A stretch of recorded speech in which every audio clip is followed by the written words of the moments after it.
Apprenons que pour nous approcher de Dieu, la première chose à faire est de nous reconnaître incapables de comprendre sa parole, de le prier ou l'adorer sans l'intervention directe du Saint-Esprit.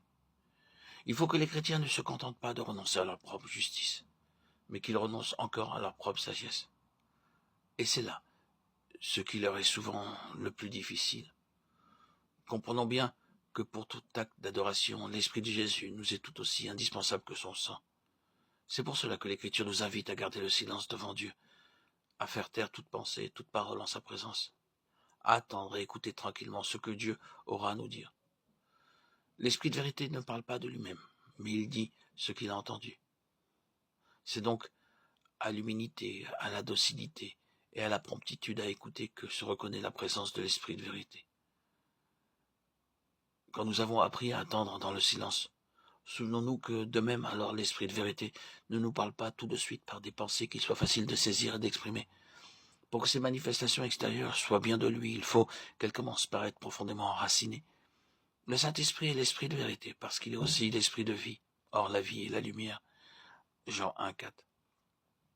Ce n'est donc ni à l'intelligence ni au sentiment que l'Esprit s'adresse en premier lieu, mais à l'homme caché au fond du cœur, à l'esprit de l'homme dans les replis intimes de son être. C'est à la fois seulement que l'Esprit révèle le sens et la portée des enseignements qui nous conduisent dans la vérité. Que notre premier soin soit donc de croire que le Dieu vivant vient faire son œuvre en nous. Croyons que le Saint-Esprit nous sanctifie et remettons-lui tout. Il nous montrera alors qu'il est la vie, qui est lumière. Quand nous reconnaissons qu'en nous-mêmes ne se trouve aucune sainteté, reconnaissons aussi que nous ne possédons de nous-mêmes aucune sagesse. Plus nous en serons convaincus, plus nous apprécierons la promesse d'être guidés par l'Esprit. La certitude d'avoir en nous l'Esprit de vérité nous amènera à faire comme lui, à écouter le Seigneur, dans le recueillement et le silence qui lui permettent de révéler ses secrets.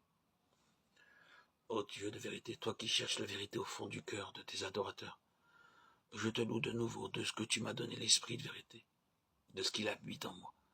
Je me prosterne devant toi avec humilité et crainte, te priant de me donner toujours plus l'assurance que l'Esprit de vérité, l'Esprit de Christ est réellement en moi, qu'il est l'essence même de ma vie nouvelle.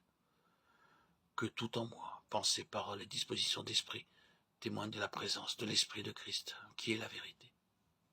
Oui, je te demande que ton esprit témoigne de la présence de Jésus-Christ en moi, que son expiation devienne toujours plus une réalité pour moi, et qu'elle opère aussi avec efficacité dans le parvis extérieur, que sa vie de gloire me fasse réaliser sa présence et sa puissance. Ô mon Père, que l'Esprit de ton Fils, l'Esprit de vérité, soit réellement ma vie, que par lui chacune des promesses de ton Fils se vérifie pour moi.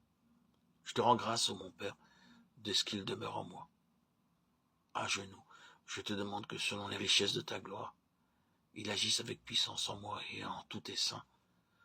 Oh, que ton peuple tout entier apprenne à connaître ce privilège et à s'en réjouir, à croire que le Saint-Esprit vient nous révéler la présence de Christ, plein de grâce et de vérité. Amen.